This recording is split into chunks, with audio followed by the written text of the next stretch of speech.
Praise the lord. ప్రభువైన యేసుక్రీస్తు నామములో మీ అందరికీ శుభాభివందనాలు, దైవాశీస్సులు. 2 కొరింథీ పత్రిక 9వ అధ్యాయం.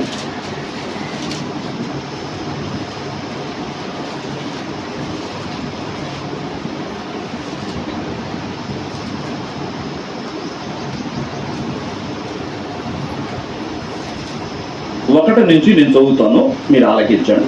పరిశుద్ధుల కొరకైన ఈ పరిచర్యను గురించి మీ పేరు రాయుటకు నాకు అగత్యం లేదు, మీ మనసు సిద్ధమై ఉన్నదని నేను ఎరుగుదును. అందువల్ల సంవత్సరము నుండి అకయ సిద్ధపడి ఉన్నదని చెప్పి నేను మిమ్మల్ని గురించి మాసిదోనియా వారి ఎదుట అతిశయపడుచున్నాను.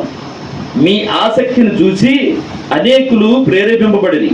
అయితే మిమ్మల్ని గురించిన మా అతిశయము ఈ విషయంలో వ్యర్థము కాకున్నట్టు నేను చెప్పిన ప్రకారము మీరు సిద్ధముగా ఉండుటగా ఈ సహోదరులను పంపితుని. మీరు సిద్ధపడని ఎడల, ఒకవేళ మాసిదోనియా వారెవరైనాను నాతో కూడా వచ్చి మీరు సిద్ధముగా ఉండకపోవట చూచిన ఎడల ఈ నమ్మిక కలిగి ఉన్నందుకు మేము సిగ్గుపరచబడదము, మీరును సిగ్గుపరచబడదురని ఇంకా చెప్పనేలా. కావున లోగడ ఇచ్చదమని మీరు చెప్పిన ధర్మము పిసినితనముగా ఇయ్యక ధారాళముగా ఇయ్యవలనని చెప్పి సహోదరులు మీ యొద్దకు ముందుగా వచ్చి దానిని జమ చెయ్యుటకై వారిని హెచ్చరించుట అవసరమని తలంచితిని. కొంచెముగా విత్తువాడు కొంచెముగా పంట కోయును, సమృద్ధిగా విత్తువాడు సమృద్ధిగా పంట కోయును అని ఈ విషయమై చెప్పుచున్నాను. సణుగు కొనకయు బలవంతముగా కాకయు ప్రతి వాడును తన హృదయములో నిశ్చయించుకుని ప్రకారము ఇయ్యవలెను. దేవుడు ఉత్సాహముగా ఇచ్చు వారిని ప్రేమించును. ఏమంటున్నాడు అంటే, ఇక్కడ మనము సంఘములో మనం ఆత్మీయంగా ఎదిగాము అనే దానికి మరొక నిదర్శనం ఏంటంటే, పిసినారితనం ఉండొద్దు. దేవుని విషయంలో ఒకవేళ సంఘ కాపరి, అమ్మా ఇదిగో మనం ఈ విషయంలో ఇంత తెలుసుకుందాం, ఎందుకంటే మరి ఇంత అవసరం ఉన్నది సంఘంలో, ఇంత తెలుసుకుందాం అన్నప్పుడు అంతకి నువ్వు లోబడాలి. ఒకటి లేదు, అమ్మా మీకు కలిగిన దాంట్లో మీరు నమ్మకస్తులుగా దేవునికి కనబడే వాళ్ళుగా మీకు కలిగిన దాంట్లో మరి సంఘ అవసరాల నిమిత్తమై సంఘంలో మరి అవి కొనాలి ఇవి కొనాలి, మరి దైవజనుడు కుటుంబం కూడా మరి మిమ్మల్ని బట్టి పోషింపబడాలి. కాబట్టి ఇదిగో మీకు కలిగిన దాంట్లో నమ్మకంగా దశమ భాగంలే కానీ, లేకపోతే మొదట మీరు ఇదిగో మేము ఇంత ఇస్తాము అని పలికారు కదా, అంతా మీరు ఆ ఇచ్చే విషయంలో ముందు మీరు పలికిన దాన్ని బట్టి మేము అడుగుతున్నాము. మీరు ఎంతైతే పలికారో అంత ఇవ్వడానికి ముందుకు రండి. అర్థమైందా? మరలా మేము ఇంత అని చెప్పాం కానీ మరలా దాంట్లో ఇప్పుడు అంత ఇప్పుడు అంత వద్దులే, ఇది ఎంత ఇస్తే చాలే అని మీ పిసినారితనం చూపించవద్దు. పిసినితనముగా ఇయ్యక అని ఇక్కడ చెప్తున్నాడు. అంటే మీరు ఎంతైతే ముందు ఇదిగో మేము ఇంత చేస్తాము, ఇంత ధర్మం చేస్తాము అని మీరు ఎంతైతే పలికారో ఆ విషయంలో మీరు పిసినారితనం చూపించద్దు. మీరు ధారాళంగా ఇవ్వండి, దేవుడు మిమ్మల్ని ఆశీర్వదిస్తాడు. ఇంకా కింద ఏమంటాడు చూడండి, కొంచెముగా విత్తువాడు కొంచెముగా పంట కోయును, సమృద్ధిగా విత్తువాడు సమృద్ధిగా పంట కోయును. అవును కదా?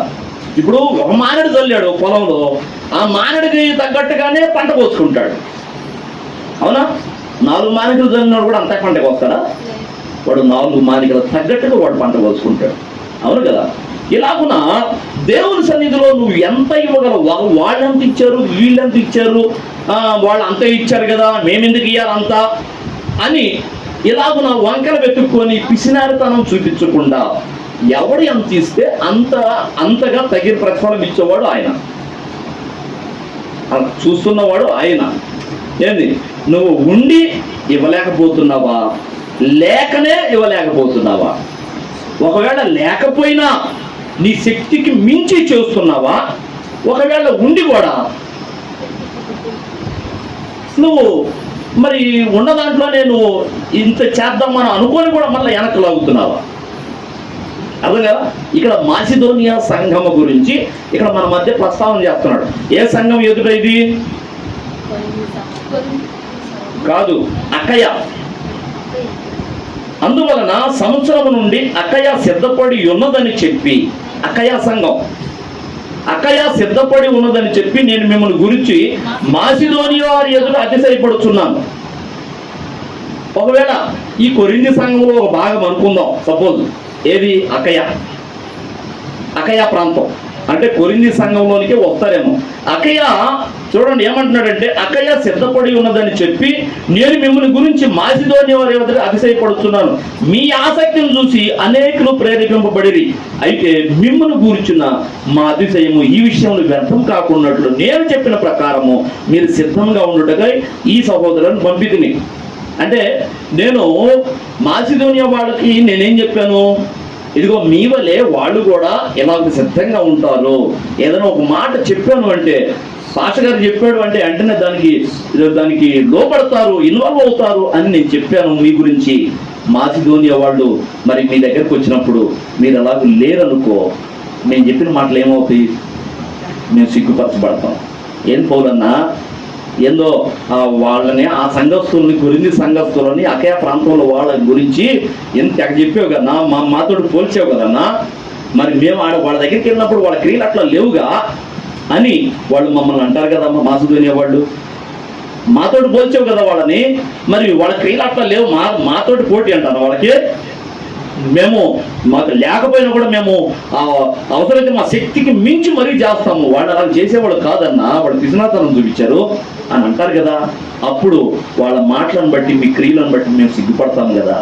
అలా ఉండమాకండి. మాసిదోనియా సంఘం ఎలా ఉందో ఆ సంఘం ఎదురు మిమ్మల్ని గురించి నేనేం చెప్పానో అలాగనే మీరు ఉండండి అని ఇక్కడ పౌలు గారు చెప్తున్నాడు.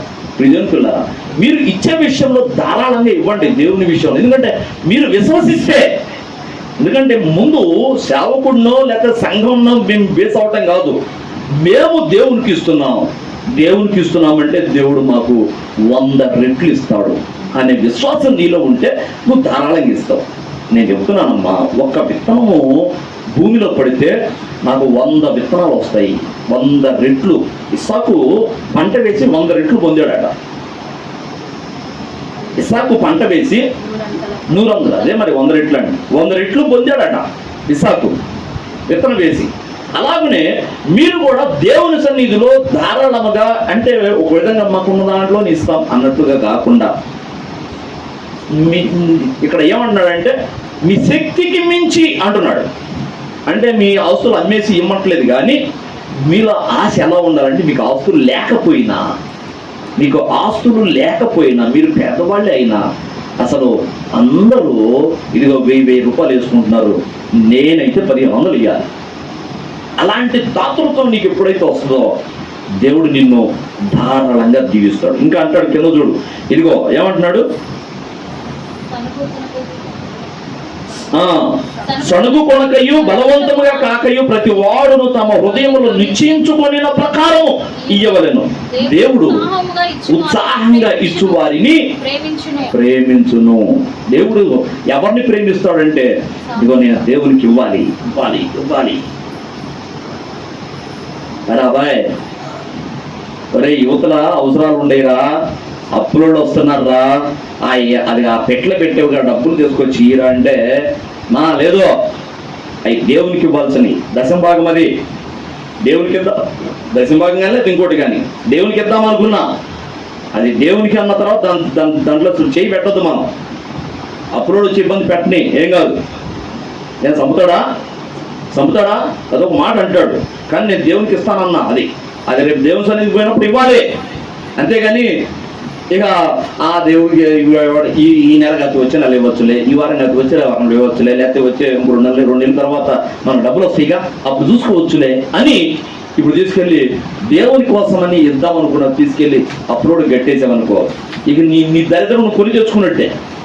ఎందుకంటే అది నువ్వు దేవుని సన్నిధిలో విత్తినప్పుడు దేవుడు నీకు ధారాళంగా ఇవ్వడానికి సిద్ధమై ఉంటే, అది నువ్వు ఇటు తీసుకురాకుండా నువ్వు తీసుకెళ్ళి అటు ఇచ్చావు అప్లోడ్కి, వాడేదో నిన్ను అవమానపరుస్తాడని.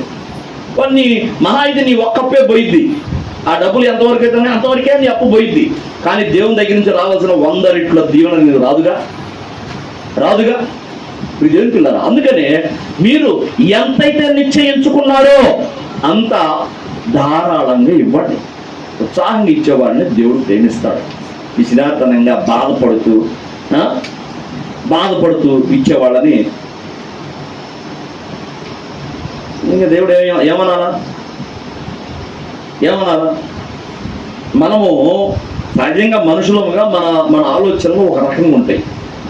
మనుషులుగా మన ఆలోచనలు ఒక రకంగా ఉంటాయి.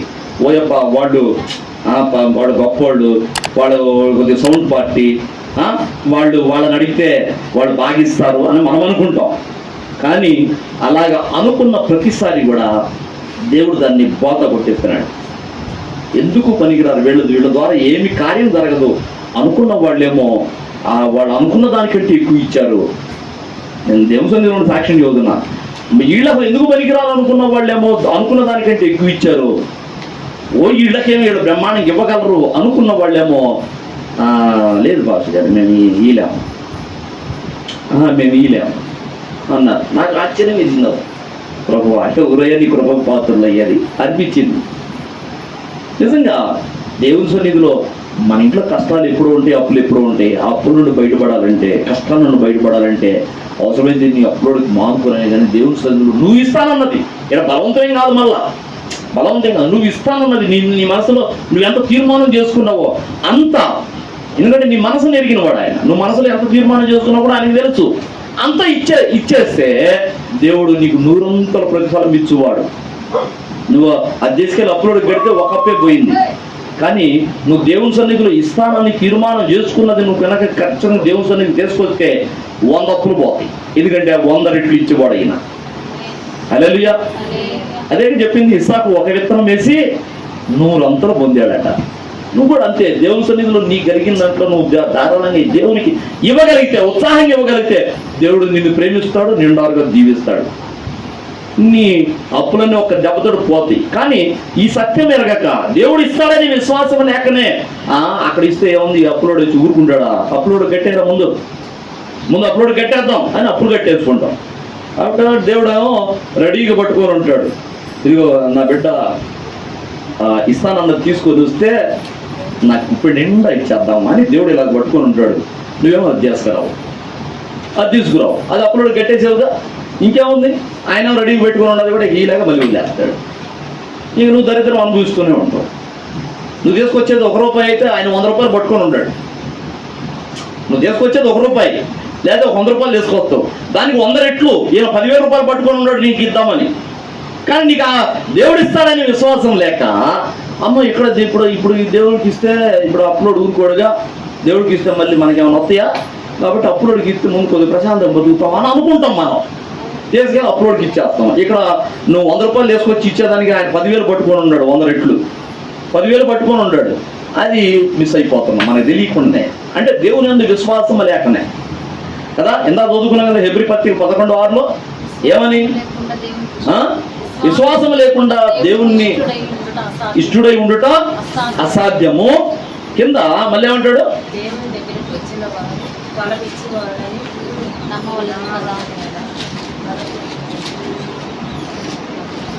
దేవుని యొద్దకు వచ్చువాడు ఆయన ఉన్నాడనియు, తనను వెతుకు వారికి ఫలము దయచేవు, తనను వెతికే వారికి ఫలము దయచేవాడని నమ్మవలెను కదా. అంటే మనం ఇస్తే ఆయన మరలా మనకు 100 రెట్లు ఫలం ఇస్తాడు అని నమ్మాలి కదా. నమ్మకమే లేకపోతే, దేవుని యందు విశ్వాసమే లేకపోతే అసలు దేవుని ఎలా చూస్తారు మీరు? చూడు, ఇక్కడ మళ్ళీ ఇంకోటి కూడా లింకు పెడుతున్నాడు. మీరు దేవుని యందు విశ్వాసం ఉంచలేకపోతున్నారు, మీరు దేవుని చూడలేరు. దేవుని యందు విశ్వాసం ఉంచాలి. ఎంత విశ్వాసము అంటే మరి ఆ రోజున యెహోషువ ఎంత విశ్వసించాడు? ఎప్పుడైనా ఎన్నడైనా సూర్యుడు ఆగిపోవటం ఎవడన్నా చూసాడా? చూడలా. మొట్టమొదటిసారిగా సూర్యుడు ఇక్కడ ఆగిపో అన్నాడు. ఎంత విశ్వాసం చూడు. మరి ఒక దినమెల్లా సూర్యుడు అక్కడ ఆగిపోయాడు. మనం అంతటి విశ్వాసం చూపలేకపోతే మనం దేవుని ఎలా చూడగలం?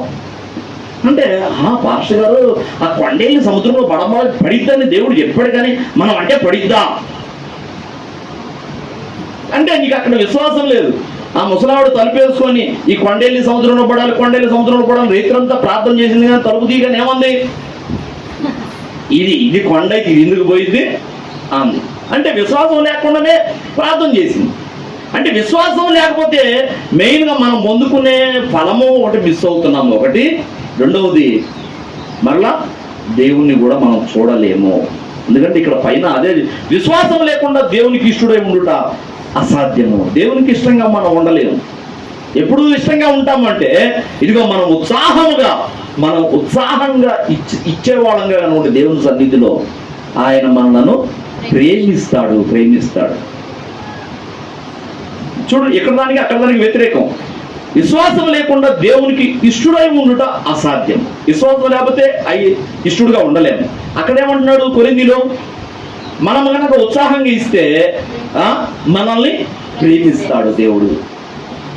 అంటే దేవుని సన్నిధిలో మనము ధారాళంగా ఇచ్చేవాళ్ళంగా ఉండాలి. మనం ఆత్మీయంగా ఎదిగితే ఆ విశ్వాసం వస్తుంది.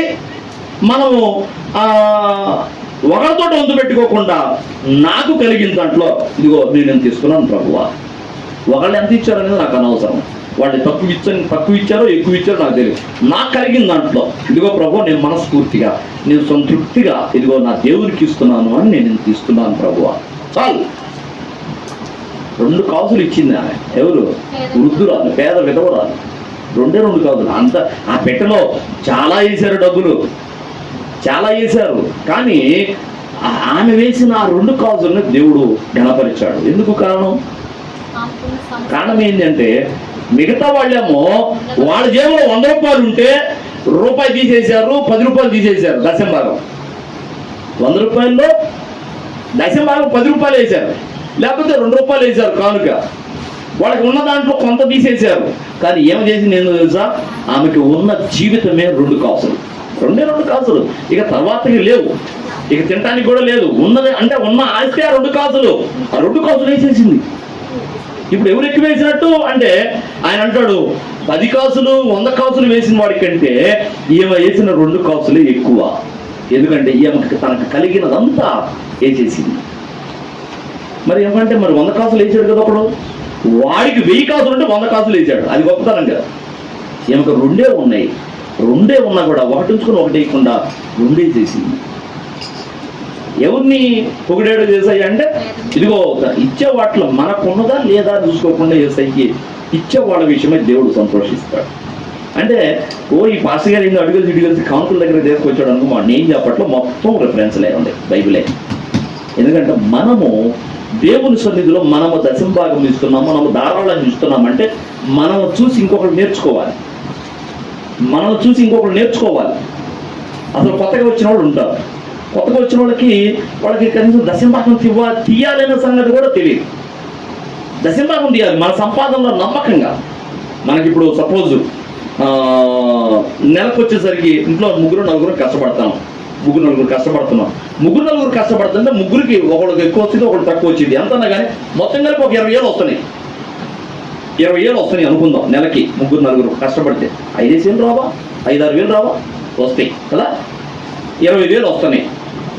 20,000లో ఒక్క యజమానుడు కష్టపడితే వచ్చిన 10,000లో నుంచే దశంభాగం తీయటం కాకుండా మరి మిగతా 2-3 కూడా కష్టపడుతున్నారుగా, వాళ్ళది కొద్దిగా అయినా వాళ్ళ దాంట్లో నుంచి కూడా అంటే ఆ మిగతా 10,000 ముగ్గురు మీద కలిపి 10,000, ఆ 10,000లో కూడా నువ్వు దశంభాగం తీస్తుంటే నువ్వు నమ్మకమైన వాడు.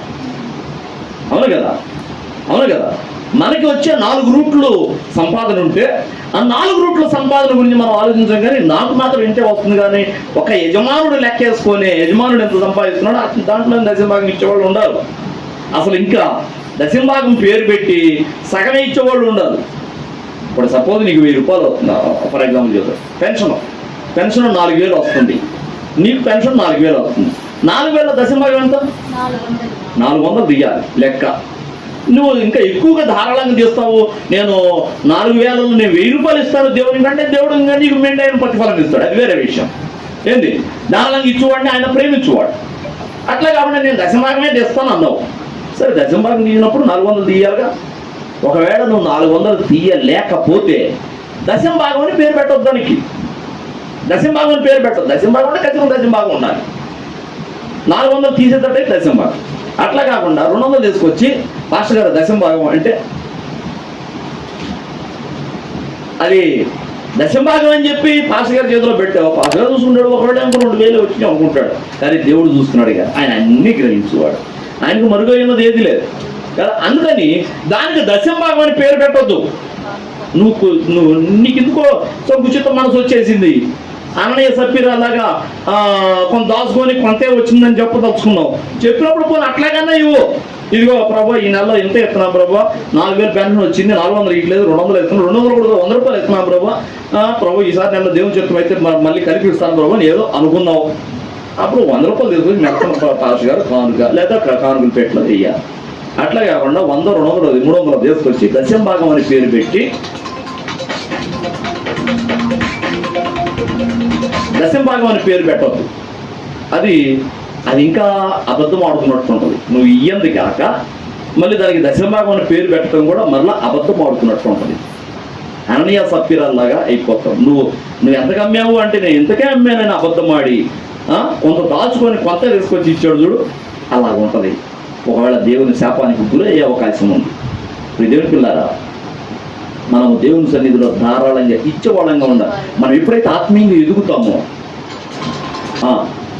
మనము దేవుని సన్నిధిలో ధారాళంగా ఇచ్చేవాళ్ళంగా ఉండాలి. ఒకవేళ ఇవ్వటం తెలియని వాళ్ళు ఎవరైనా ఉంటే మనం ఇచ్చేదాన్ని బట్టి మన మధ్య అంటే ఈ ఆత్మీయంగా ఎదిగిన వాళ్ళ మధ్య సంభాషణ ఎలా ఉండాలి అంటే అబ్బా మీరు దశంభాగం తీసారా, దశంభాగం తీస్తున్నారు మీరు అని ఒకళ్ళొకళ్ళు హెచ్చరించుకొనుచూ ఉంటే దశంభాగం తీయనోడు వాడికి అర్థమైపోద్ది. దశంభాగం అంటే ఏంది అంటాడు. అంటే నీకు వచ్చిన సంపాదనలో ఇదిగో 10 భాగాలు వేసి ఒక భాగం తీసుకొచ్చి దేవునికి ఇవ్వడమే దశంభాగం. అది ఎంత ఏ రూపేణన్నా రాని, పంట రూపంలో రాని, నీ పశువుల ద్వారా లాభం రాని, లేకపోతే నీకు పెన్షన్ కానీ, జీతం కానీ, కూలీ కానీ, వ్యాపారం కానీ, ఏదైనా కానీ చివరికి నీ పిల్లవాడికి వచ్చి అమ్మఒడితో సహా, అమ్మఒడి బొమ్మఒడా ఏంది ఇప్పుడు ఏంది పేరు, అమ్మకు వందనం, ఏదో పేరు ఇంకో పేరు మార్చారు కదా,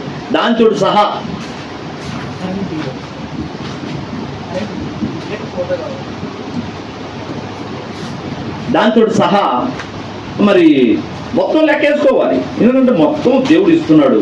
నువ్వు దాంట్లో సంకుచిత మనసు లేకుండా ఒకదాని విషయం అయ్యే నువ్వు దశభాగం తీస్తే మిగతా 3 రూట్లలో నీకు సంపాదన వస్తుంది.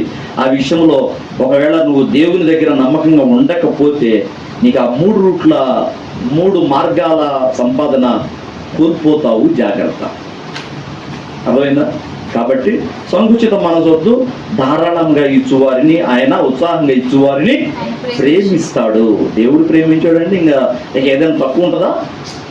దేవుని ప్రేమకు పాత్రులను కాకనే మనం దరిద్రం అనుభవిస్తున్నాం. దేవుడు మనల్ని కనుక ప్రేమిస్తే మనకి ఏది తక్కువ ఉండదు, ఏది కొదువు ఉండదు. అసలు పట్టలేం. ఇలా చాలే మనల్ని ప్రేమించాడు దేవుడు, పట్టలేకపోతున్నాడు. అవును కదా? మరి కరెక్ట్గా చెప్పకూడదు కానీ మెసేజ్ ఆయనకి వచ్చే కానుక అంతా ఇంత కాదు. విషయం ఏంటంటే దేవుడు ప్రేమిస్తున్నాడు. ఎందుకంటే ఆయన క్రియలు అట్లాగనే ఉంటాయి. చాలా మంది క్రియలు అట్లాగనే ఉంటాయి. దేవుడిని అమితంగా ప్రేమిస్తాడు. పిల్లలకు ఉందా లేదా దేవుడు ముందు చూడాలి, భార్య ఉందా లేదా ముందు దేవుడికి చూడాలి. ఈ పట్టించుకోవడం ఇంట్లో ముందు అసలు దేవుని పని చేస్తున్నావా లేదా, దేవునికి ఇస్తున్నావా లేదా, దేవుని కార్యం జరుగుతుందా లేదా, దానికోసం నా సర్వస్వం పెట్టాలనుకుంటాడు ఆయన. అలా చేశాడు కాబట్టే, ఉత్సాహంగా ఇస్తాడు కాబట్టే ఇవాళ దేవుడు దీవించాడు, ప్రేమిస్తున్నాడు. అంతే చేస్తాడు ఆయన. ఆయన స్వార్థపరుడు కాదు, పక్షపాతి కాడు కదా. అపోస్తులు 10:35 అది చెప్తుంది. దేవుడు పక్షపాతి కాడు. ఆయన ఎవరి పట్ల అయినా కానీ ఒకటే న్యాయం చేస్తాడు. మరి షాలేమన్న చేసినట్లు మనం కూడా చేస్తే షాలేమన్నని దీవించినట్లుగా మనల్ని కూడా దీవిస్తాడు. అంతే. స్వార్థం ఉండదు, పక్షపాతం ఉండదు. ఆయన చేసినవాడు మనకు చేయకుండా ఉండడు. అర్థమైందా? కాబట్టి మనము ఆత్మీయంగా ఎదిగిన వారం అయితే దేవుని సన్నిధిలో మనము గుప్పిలు విప్పే విషయంలో ఇంకా నలుగురికి నేర్పేవాళ్ళంగా ఉండాలి. ఇంకా ఇచ్చేవాళ్ళని కూడా ఇంతకంతా అంతెందుకు, అందరు ఇస్తున్నారే ఏంది ఎందుకో తగ్గించులే, కొద్దిగా అసలు ముందు పాస్టర్ గారు వాటిని ఏం చేస్తారో చూద్దాం, చూసి తర్వాత ఇద్దాం. పాస్టర్ గారు ఏం చేస్తాడు నీకెందుకు? మేము కూడా విశ్వాసిగా ఉన్నప్పుడు మేము కూడా దశభాగాలు ఇచ్చాం. మా పొలం అమ్మినా, మా సంపాదనలోనైనా, మా వ్యాపారంలో అయినా దశభాగం ఇచ్చాం. ఎప్పుడు కూడా దానిమన్నా ఏం చేస్తున్నాం ఈ డబ్బులన్నీ అడిగినోళ్ళం కాదు మేము. మనకెందుకు ఆ లెక్క? దేవునికి ఇస్తున్నాం. అసలు ఆయన దేవుడు చూసుకుంటాడు. ఆయన ఏ విధంగా ఖర్చు పెడుతున్నాడు, దేనికి ఖర్చు చేస్తున్నాడు అనేది ఆ దేవుడు చూసుకుంటాడు. మనకు అనవసరం. అది మనము ఇచ్చామా లేదని దేవుడు చూస్తాడు. అంతే. నువ్వు దాని గురించి లెక్క నీకు అనవసరం. ఆయన ఏం చేస్తాడనేది ఆయన గురించి దేవుడు చూసుకుంటాడు. అవును కదా? ఆయన లెక్క ఉండదు. ప్రభువా నీ బిడ్డలో ఇంత మరి ఎండ అనక వాన అనక చాకిరి చేసుకొని పాపం కష్టపడి తీసుకొచ్చి ఇస్తున్నారయ్యా దశం భాగాలు కానుకలు ప్రభువా, అయ్యా ఇది అర్థవంతంగా నీ సన్నిధిలో ఖర్చు అవ్వాలని అని ఆయన కూడా లెక్క చెప్పుకుంటాడు లేదా? మరి ఇవన్నీ ఏం చేస్తాడు పాస్టర్ గారు, ఏం చేస్తాడు చూసి అప్పుడు ఇద్దాం అంటే పాస్టర్ గారికి పరీక్ష పెడతావు నువ్వు. అది కూడా నీకు ఎంత శాపంగా మారుతుందో నీకు అర్థం కావట్లేదు. ఇది దేవుని పిల్లరా, మనం ఇచ్చే విషయంలో దేవునికి ఇస్తున్నాం అంతే, పాస్టర్ గారికి కాదు, దేవునికి ఇస్తున్నాం. పాస్టర్ గారు చెబుతాడు కాబట్టి అమ్మ మందిరంలో ఈ అవసరాలు ఉన్నాయి. మందిరం అంటే ఏంది? పాస్టర్ గారిగా దేవునిది.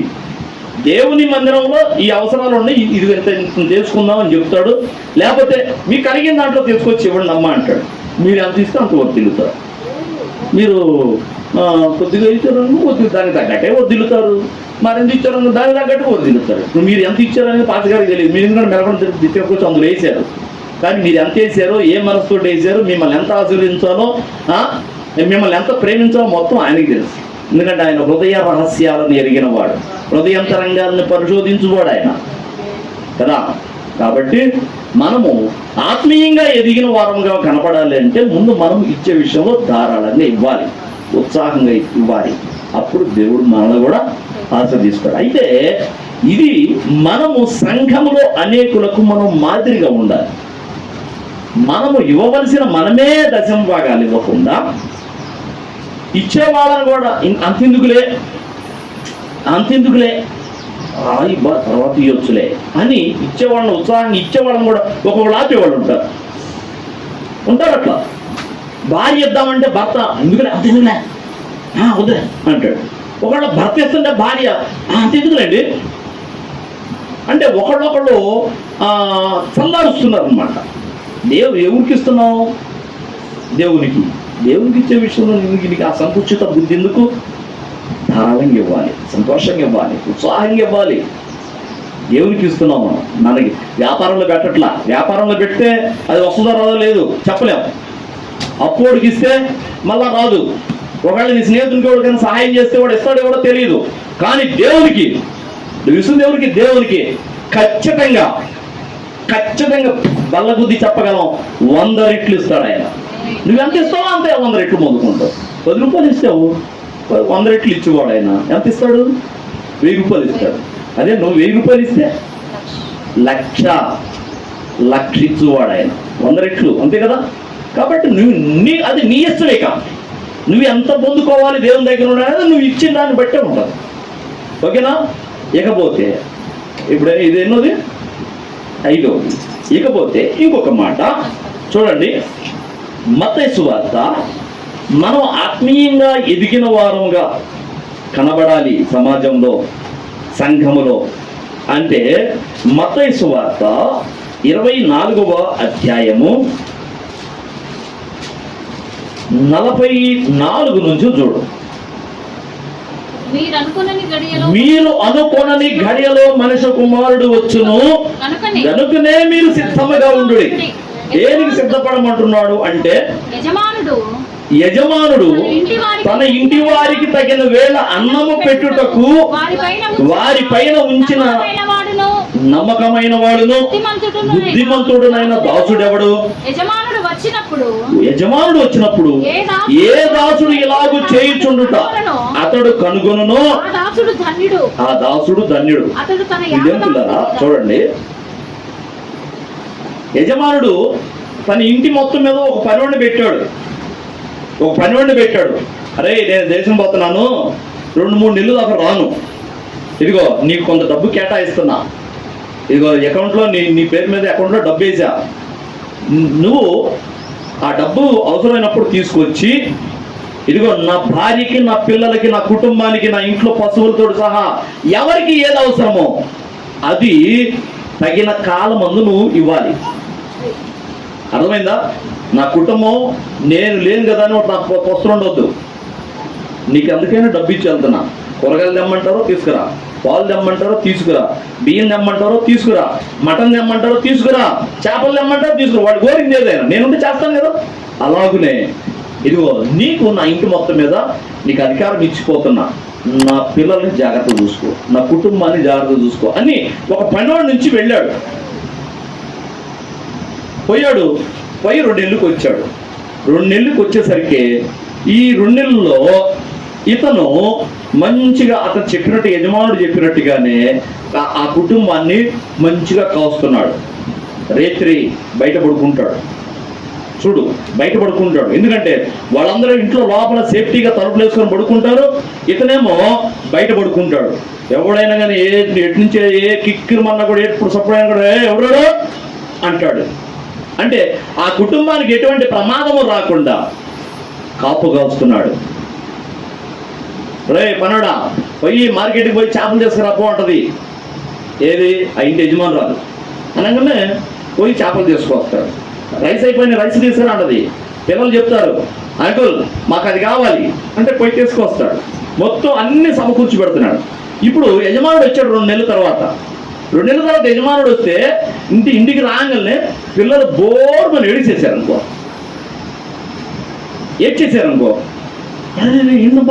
ఏందమ్మా అంటే, డాడీ నువ్వు లేవు కదా, అసలు అంకుల్ మమ్మల్ని సరిగ్గా చూసుకోలేదు డాడీ, మమ్మల్ని అసలు ఒక రోజు మేము అన్నం కూడా తినకుండా పడుకున్నాము అని చెప్పారు అనుకో. ఇంకెట్లుంటుంది ఆ పనుడి సంగతి? ఎరా నమ్మకద్రోహి, నీకు నా ఇంటి మీద మొత్తం ఏ అవసరమైన తీర్చమని, ఇంటిని క్షేమంగా కాయమని, నేను లేని లోటు నా కుటుంబానికి తీర్చమని నిన్ను నమ్మకస్తుడిగా నిన్ను ఎంచి నేను నీకు అధికారం ఇచ్చిపోతే నువ్వు ఇదే నా కుటుంబానికి చేసేది. నా పిల్లలు నన్ను చూడగానే అవుతున్నా బోర్మని ఏడ్చేశారు అని ఏం చేస్తాడు? అతన్ని శిక్షించడా? అట్లా కాకుండా ఒకవేళ ఆ యజమానుడు వచ్చేసరికి వీళ్ళు క్షేమంగా నిద్రపోతున్నారు, సంతోషంగా ఉన్నారు. వచ్చి రాగానే, రే పిల్లలు, పనుడు ఎట్లా చూసాడు? ఎప్పుడైనా ఏమన్నా తక్కువ చేశాడా? మీకు ఏమన్నా వెలుపు చేశాడా? ఎప్పుడైనా ఇబ్బంది పెట్టాడా అంటే ఇంట్లో వాళ్ళు, లేదు డాడీ, అసలు మేము ఎప్పుడు ఏది అడిగినా కూడా మాకు కరెక్ట్గా అన్నీ తెచ్చిపెట్టాడు, మాకు ఎప్పుడు ఏ వెలితి లేదు, నువ్వు ఉన్నప్పుడు ఎట్లా ఉందో అలాగనే ఉంది ఇప్పటికీ కూడా, అంకుల్ చాలా మంచోడు డాడీ అని పిల్లలు సాక్ష్యం ఇచ్చారనుకో. అతను ఏమంటాడు?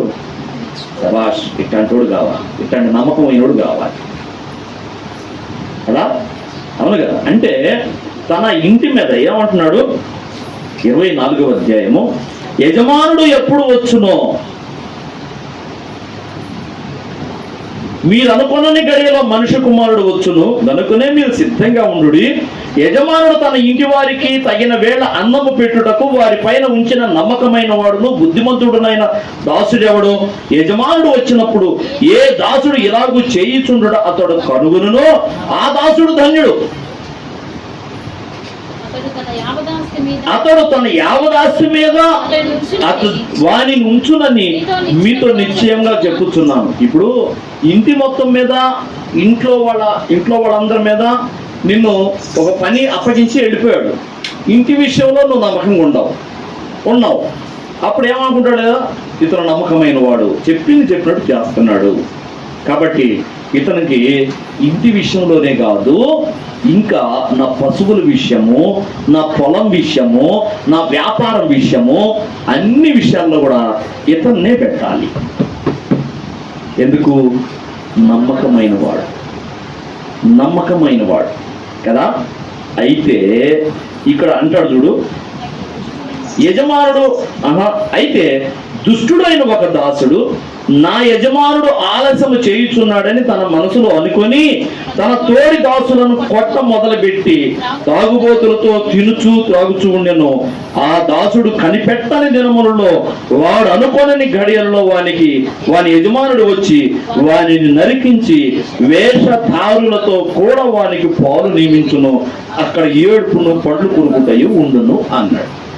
అంటే ఎప్పుడైతే యజమానుడు వచ్చే సమయానికి నమ్మకంగా ఉండడో వాడికి ఏం జరిగిద్దంటే ఇక తీర్పు జరిగింది. అవునా?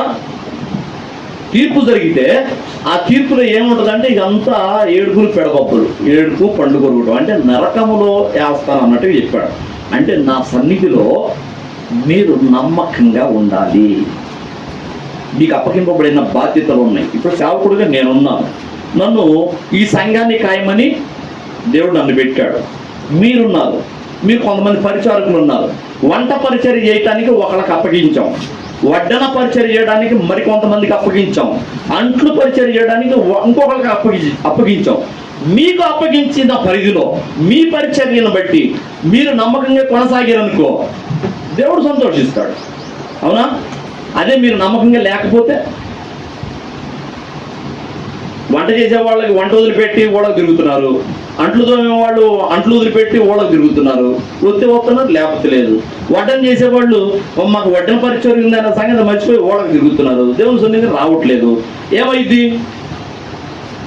ఏమైద్ది అంటే తనకున్న పరిచర్య పోయిద్ది, ప్లస్ ఇంకా ఫలము కూడా ఇక అన్నాడు వాళ్ళకి తగిన ప్రతిఫలం ఇస్తాను అంటే ఇక్కడ వాళ్ళని ఇట్లా నమ్మకంగా ఎవరైతే ఉండరో, యేసయ్య వచ్చేవారు దాకా నమ్మకంగా ఎవరైతే ఉండరో, మీకు అప్పగించిన బాధ్యత, ఆ బాధ్యత విషయంలో మీరు నమ్మకంగా ఉండకపోతే మిమ్మల్ని నరకంలో వేస్తాను అంటే ఇక్కడ ఏడుపును పండ్లు కొరుకుటై ఉందనంటే నరకము, మీరు నరకానికి పాత్రులు అవుతారు అన్నాడు. ఇప్పుడు నాకు అదే తీర్పు, మీకు అదే తీర్పు. నేను సంఘాన్ని కాసే విషయంలో సేవకుడుగా, కాపరిగా నేనెంత నమ్మకం వహించాలో అంత నమ్మకం నేను వహించాలి. మీకు ఇచ్చిన పరిచర్య, వంట పరిచర్య, వడ్డన పరిచర్య, అంట్లు తోమే పరిచర్య, పట్టలేసే పరిచర్య, ఇట్లాంటి పరిచర్యలు ఉంటే ఈ పరిచర్య విషయంలో మీరు నమ్మకంగా ఉంటే మీకు తగిన ప్రతిఫలం ఇస్తాడు, ఇంకా మీ పరిచర్యను పెద్దది చేస్తాడు. అర్థమైందా? ఇప్పుడు కుటుంబం విషయంలో నమ్మకంగా ఉన్న మనకి ఏం చేశాడు? తన యావదాస్తి మీద ఇచ్చాడు, ఇంకా అంటే ఆ అధికారం పెంచాడు నమ్మకంగా ఉన్నందుకు. లేనోడుతో తీసుకెళ్ళి అగ్నిలో వేశాడు, నరకంలో వేశాడు, అక్కడ ఏడుపు పండ్లు కొరుకుట ఉండునన్నాడు. కాబట్టి మనము మన యజమానుడు యేసుక్రీస్తు వచ్చేవరదాకా మనము ఆత్మీయంగా ఎదిగిన వారంగా కనపడాలి అంటే మనకు అప్పగించిన బాధ్యతల్లో మనం నమ్మకంగా ఉండాలి. ఓకేనా? నమ్మకంగా ఉండాలి, బాధ్యతలను విస్మరించి పోకూడదు. ఎవరో ఒకటి చేస్తారులే, నేను వంట చేయకపోతే ఇంకోళ్ళు ఎవరు చేయరా, నేను అడ్డు తోమకపోతే ఇంకోళ్ళు ఎవరు తోమరా, ఎవరో ఒకటి దోముకుంటారులే అని నువ్వు 1-2 సార్లు డొమ్మా కొట్టి పోయావు అనుకో, ఇక నీ ప్లేస్లో ఇంకొకళ్ళు ఎవరన్నా వస్తారు, వాళ్ళు చేస్తుంటారు, వాళ్ళకే కంటిన్యూషన్ అయిపోద్ది ఆ పరిచర్య. అప్పుడు నీ పరిస్థితి ఏంది? ఉన్నది కూడా పోగొట్టుకున్నావు. కాబట్టి దేవుడు వచ్చేవరదాకా ఎవరైతే నమ్మకంగా ఉంటారో వారికి ప్రతిఫలం. అంటే సంఘ కాపరిగా నాకు మీ అందరి మీద బాధ్యత అప్పచెప్పాడు, మీకేమో వంట పరిచర్య మీద, వడ్డన పరిచర్య మీద, అంట్లు తోమే పరిచర్య మీద, ఇంకోటి ఏదైనా కానీ మీకు ఇచ్చిన పరిచర్య, మీకు దేని మీద దేవుడు నియమించి పెట్టాడు, దాంట్లో మీరు నమ్మకంగా ఉండాలి. అయితే ఎంతవరకు అంటే అన్ని వేళల్లో ఒకలాగానే ఉండవు. ఒక్కొక్క సమయంలో మనకి ఘనత వస్తుంటుంది, ఒక్కో సమయంలోనేమో మనకి అవమానం వస్తుంటుంది. ఇప్పుడు తల్లిదండ్రుల పరిచర్యలో అక్కడ పరిచర్య చేసేవాళ్ళు ఒక్కోసారేమో చాలేమన్నా వాళ్ళని ఫలానా వంట వాళ్ళు, ఫలానా ట్రాఫిక్ పరిచర్య వాళ్ళు అని చెప్పేసి పేరు పెట్టి ఆ పరిచర్య వాళ్ళని పొగుడుతాడు, అప్పుడు వాళ్ళు సంతోషిస్తారు. కానీ ఒక్కోసారేమో ఆ పరిచర్య చేసే వాళ్ళకి అవమానం వస్తుంటుంది. అన్న అవమానం పరుస్తాడని కాదు కానీ వాళ్ళు వీళ్ళే మీరేం ఇక్కడ పెడుతున్నారు, బైకులో అటు పెట్టండి అని ఆ ట్రాఫిక్ పరిచయం చెప్తుంటే కదా ఖాళీగా ఉందిగా అని కసురుకుంటున్నాడు ఒక్కొక్కడు. వడ్డన పరిచయం చేసే వాళ్ళకి వడ్డిస్తూ ఉంటే అమ్మో ఏందమ్మా ఇక్కడ వడ్డిస్తున్నాడు పోతావేందమ్మా, తెగ చేతను నువ్వు పరిచర్య అని వడ్డించే వాళ్ళని కసురుకుంటుంటారు కూర్చున్నవాళ్ళు, భోజనాలు కూర్చున్నవాళ్ళు. దానివల్ల వాళ్ళు గాయపడుతుంటారు. ఊడ్చే పరిచర్య వాళ్ళని అవమానపరుస్తుంటారు. ఏమ్మా అదంతా ఊడ్చుకోరాదు, మేము ఉండకాడ మమ్మల్ని లేపల్లో ఓడవాలా, అదంతా ఊడ్చుకోవచ్చుగా, లేకుండా అంటారు ఏంది పెద్ద మీరు కనుక ఊడుతున్నారని అంటారు. అంటే అవతల చేసే పరిచర్యని వాళ్ళు గుర్తించింది కాక వాళ్ళని అవమానపరుస్తుంటారు, వాళ్ళని దుర్భాషలాడుతుంటారు ఎవరు వ్యక్తులు. అలాంటప్పుడు వాళ్ళకి బాధేస్తుంది. బాధేసినా ఒకవేళ దైవజనుడే మిమ్మల్ని పొగిడినా, మీకు ఘనత వచ్చినా, అవమానమైన అది అందులో మీరు నమ్మకంగా కొనసాగాలి. అర్థమైందా? ఘనత వచ్చినా, అవమానం వచ్చినా మీరు అందులో నమ్మకంగా కొనసాగాలి. శ్రమ రాని, ఆశీర్వాదం రాని మీ పరిచర్యలో మీ విశ్వాస జీవితంలో మీ శ్రమ రావచ్చు, ఆశీర్వాదమే రావచ్చు. ఏదొచ్చినా కూడా మీరు నమ్మకంగా ఉండాలి. అది ఇక్కడ. హల్లెలూయా. ఇప్పుడు ఈ ఇంటి మీద పనివాడు ఉన్నాడు, యజమానుడిగా ఆ 2 నెలల పాటు పెట్టి పోయాడు పనివాడిని, నా ఇంటిని జాగ్రత్తగా కాపాడని చెప్పి పోయాడు. అతనికి ఒక ఇల్లు ఉంది, అతనికి ఒక భార్య ఉంది, పిల్లలు ఉన్నారు.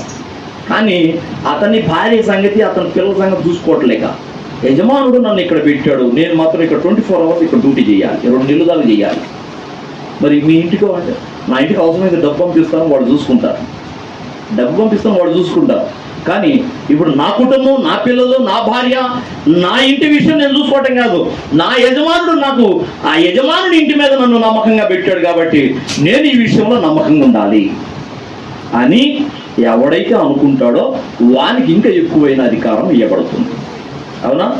మరి అతనికి అది శ్రమేనా కాదా?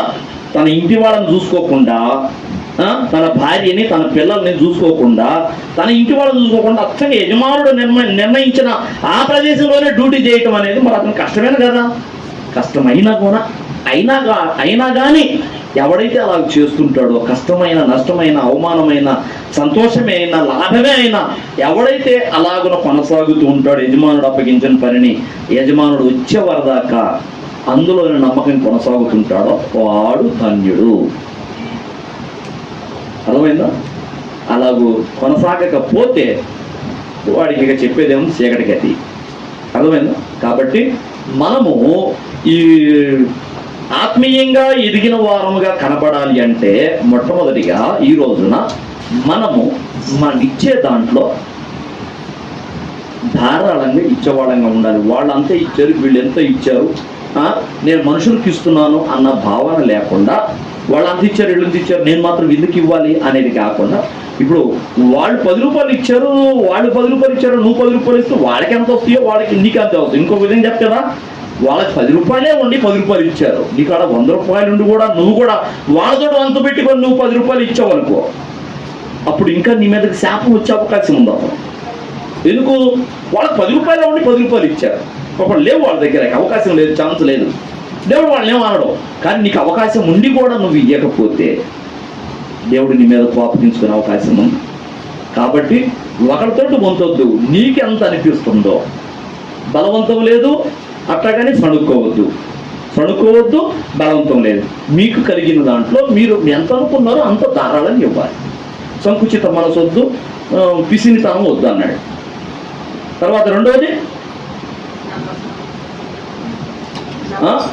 అంటే నమ్మకం కాదు, శ్రమలైనా నిందలైనా మరి తన ఇంటికి పోకుండా యజమానుడి ఇల్లే కాయాలి, ఇక్కడే ఉండాలి. కాబట్టి 24 అవర్స్ 2 నెలల పాటు ఉండాలి. కాబట్టి అది కష్టమే అయినా, సుఖమే అయినా, ఆనందమైన, నిందలైనా, పొగడ్తైనా, ఏదైనా కానీ యజమానుడు అప్పగించిన పనిలో నమ్మకంగా ఉండాలి. అప్పుడు నీకు ప్రతిఫలం, ఇంకా నీకు ఎక్కువైన అధికారం ఇవ్వబడుతుంది. అవునా? ఇకపోతే కొరింథీ సంఘంలో మొదటి కొరింథీ పత్రిక 11వ అధ్యాయము, చివరిగా ఈ మాట చెప్పుకొని ముగించుకుందాం. మొదటి కొరింథీ పత్రిక 11వ అధ్యాయము 23వ వచనం చూడు. నేను మీకు అప్పగించిన దానిని ప్రభువు వలన పొంది తిని, ప్రభు అయిన యేసు తాను అప్పగింపబడిన రాత్రి ఒక రొట్టెను ఎత్తుకొని కృతజ్ఞతాస్తుతులు చెల్లించి, ఇది మనం ప్రభు బల్ల తీసుకునే విషయం చెప్పుకునే మాటలు కదా,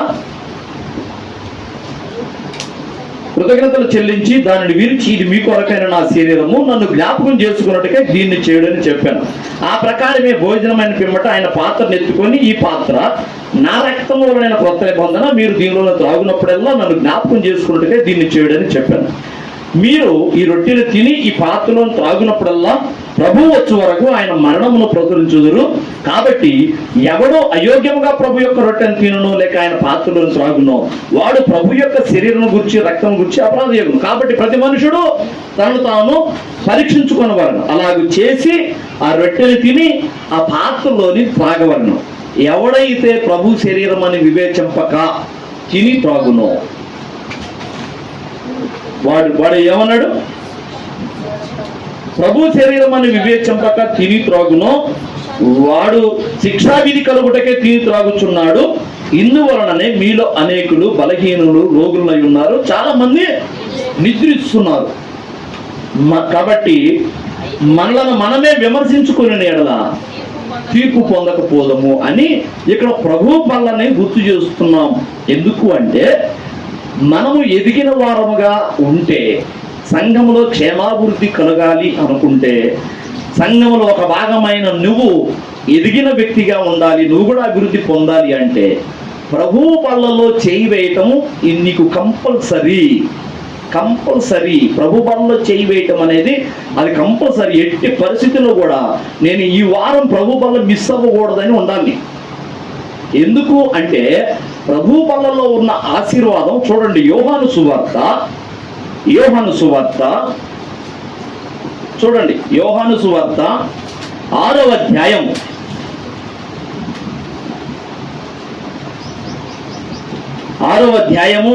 53వ వచనం చూడు.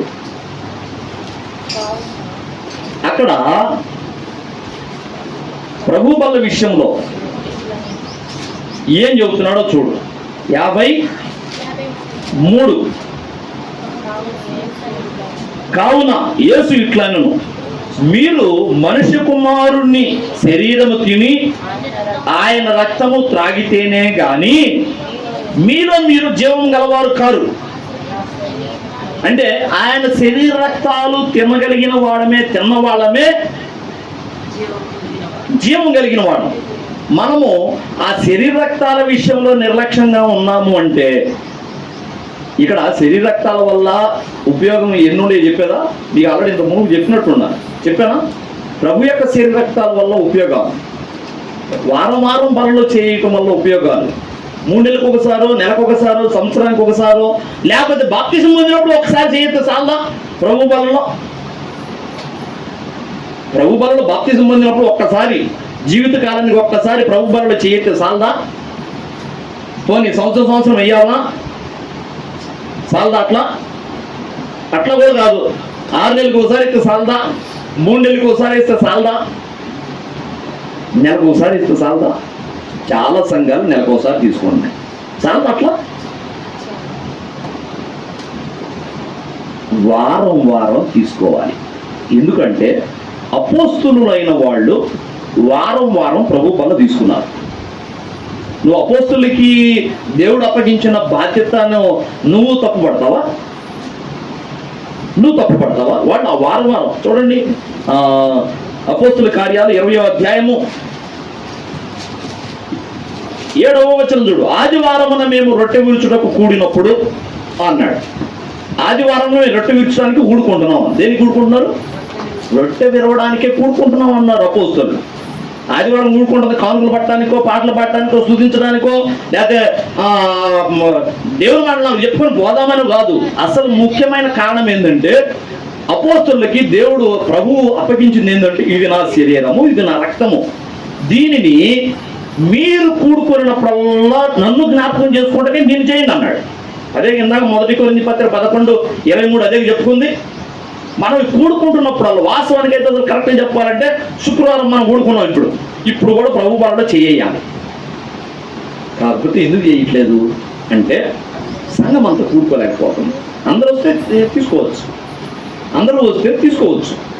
అయితే శుక్రవారం కూడా మరి కంపల్సరీ రావాలన్నా అంటే మరి కొంతమందికి పని చేసుకుంటేనే కుటుంబం గడిచేది. మరి వాళ్ళు దాని కారణం చేత కొంతమంది రాలేకపోతున్నారు. మరి కొంతమంది వెసులుబాటు ఉన్నవాళ్ళు వస్తున్నారు మీలాంటి వాళ్ళు. మరి కొంతమందికి ఇవ్వకుండా కొంతమందికి తీసుకోవటం సబబు కాదని సంఘమంతా ఎప్పుడు కూడుకుంటారంటే ఆదివారం కూడుకుంటున్నారు. అపోస్తులు కూడుకున్నట్లుగా ఆదివారం కూడుకుంటున్నారు కాబట్టి సంఘమంతా కూడుకున్నప్పుడు ప్రభు వాళ్ళలో తీసుకోవాలి, చేయాలి. అది క్షేమం. ఇదేం పిల్లరా? ఎందుకంటే అపోస్తుల కార్యాలు 2వ అధ్యాయము 42వ వచనం ఏం చెబుతుందంటే, మీరు అపోస్తుల బోధ యందును సహవాసమందును రొట్టె విరుచుట యందును ఎడతెక్కుండాలి కదా. 2:42 అపోస్తుల బోధ యందును సహవాసమందును ప్రార్థన చేయటం యందు నన్ను 3 చెప్పి ఊరుకోరా. రొట్టె విరుచుట యందు ఎడతెగక ఉండాలి. ఎడతెగక అంటే గ్యాప్ రాకుండా. మన వాళ్ళు 3 వారాలకు ఒకసారి గ్యాప్ ఇచ్చేసారు. కూడుకోవటమేమో వారం వారం కూడుకుంటున్నారు, 3 వారాలు ప్రభు పనులు ఇవ్వట్లేదు. 4వ వారంలో ఇలా బల్లారాజు రోజు అందరు రావాలి ఏం చెప్పుకుంటున్నారు. అదేంది మిగతా వారాలు అవసరం లేదా అంటే మేము మళ్ళేమో మీకెక్కడ నీ కొత్త రూలు అంటే దానికి సమాధానం మా అయ్యగారు వాళ్ళు అంతే చేశారు. మా పాత కాలంలో ఎప్పటి నుంచో మా అయ్యగారు వాళ్ళు మా పెద్దలందరూ అట్నే చేసుకుంటూ వచ్చారు. మా సంఘంలో మేము అట్నే ఇస్తామంట. వాక్యంతో వాళ్ళకి పని లేదు, వాక్యం ఏం చెప్తుందో వాళ్ళకి అవసరం లేదు. అపోస్తుల బోధ యందును సహవాసం అందును రొట్టె విరుచుడు యందును ప్రార్థన చేయడం ఎడతెగకుండాలి అంటే వీళ్ళు ఎడమిచ్చేశారు. 3 నెలలు గ్యాప్ ఇచ్చేసి 4వ వారంలో తీసుకోవడం మొదలుపెట్టారు, నెలకు ఒకసారి. మరి కొంతమంది అయితే 3 నెలలకు ఒకసారి, అది కూడా ఆదివారం అని లేదు, ఒక నియమంగా ఇదిగో 10 రోజు అని లేదు. ఎప్పుడంటే అప్పుడే ఒక్కోసారి బుధవారం ఇస్తారు, ఒక్కోసారి సోమవారం ఇస్తారు, ఒక్కోసారి శుక్రవారం ఇస్తారు. అదొక దరిద్రం. చూడండి, విషయం ఏంటంటే ప్రభు చెప్పిన దాంట్లోంచి రూట్ తొలగిపోయారు. మీరు సంఘముగా కూడుకున్నప్పుడల్లా దీన్ని చెయ్యండి అని ప్రభు చెప్పాడా? ఎక్కడ మనం 1 కొరింథీ పత్రిక 11వ అధ్యాయం 23వ వచనంలో ఇది ప్రభు వలన పొందితిని, ప్రభు అయిన యేసు తాను అప్పగింపబడిన రాత్రి ఒక రొట్టెని ఎత్తుకొని కృతజ్ఞతాస్తుతులు చెల్లించి దాన్ని విరిచి ఇది మీ కొరకైన నా శరీరము, నన్ను జ్ఞాపకం చేసుకున్నట్టుగా మీరు దీన్ని చేయండి అన్నారు. ఎప్పుడు కూడుకుంటున్నారు? ఆదివారం కూడుకుంటున్నారు. మరి ఆ ప్రభు చెప్పిన దాన్ని గుర్తు చేసుకున్న పని లేదా? దాన్ని మాత్రం పక్కన పెట్టారు. ఆయన పడిన శిలువ శ్రమ జ్ఞాపకం చేసుకోవాలి. ఆయన చూపిన ప్రేమ, మానవాళి మీద ఆయన చూపిన ప్రేమ జ్ఞాపకం చేసుకోవాలి. ఆయన త్యాగం ఎంత ఓర్చుకున్నాడో అది జ్ఞాపకం చేసుకోవాలి. అది కాక అసలు ఆయన ప్రత్యేకంగా చెప్పాడు, ఇదిగో ఎవడైతే నా శరీరాన్ని తిని త్రాగునో వాడు నిత్య జీవం గలవాడు. ఎక్కడున్నమాట? ఇందాక మనం యోహాను సువార్త 6:53 కదా. చూడండి ఏమంటున్నాడు, మీరు మనిషి కుమారుని శరీరం తిని ఆయన రక్తము త్రాగితేనే గాని మీలో మీరు జీవము గలవారు కారు.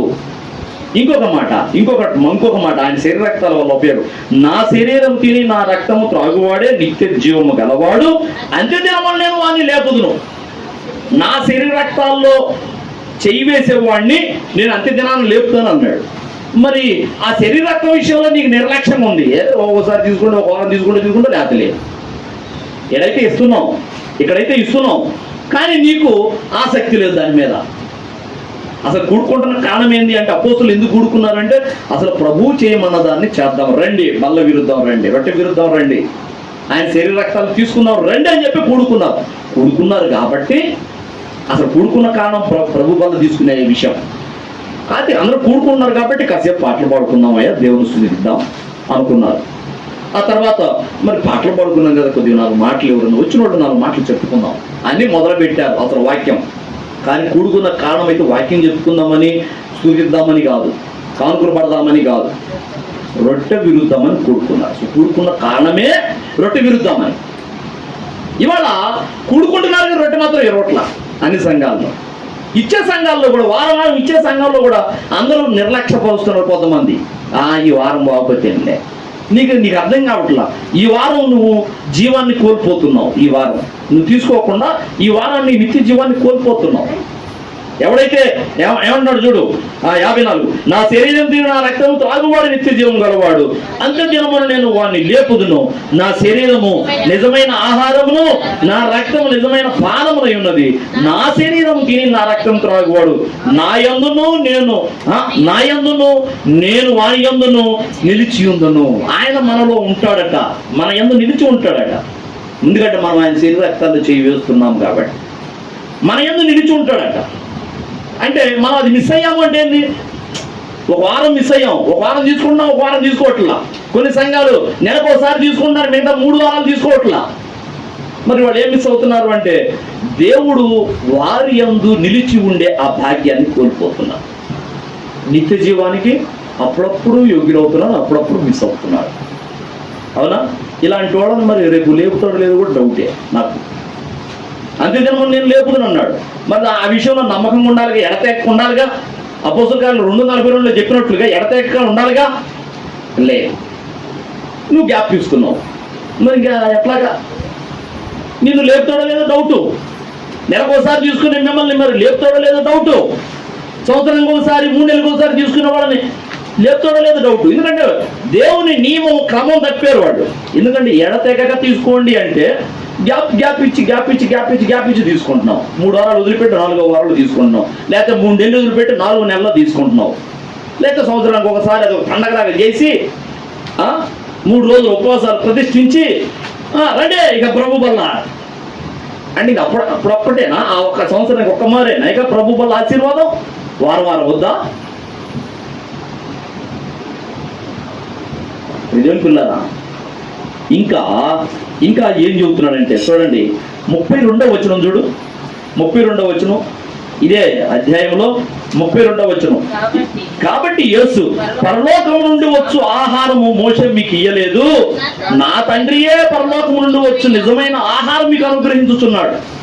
మోషే ఇచ్చాడు పరలోకపు మన్నా, కానీ అది నిత్య జీవాన్ని ఇచ్చేది కాదు.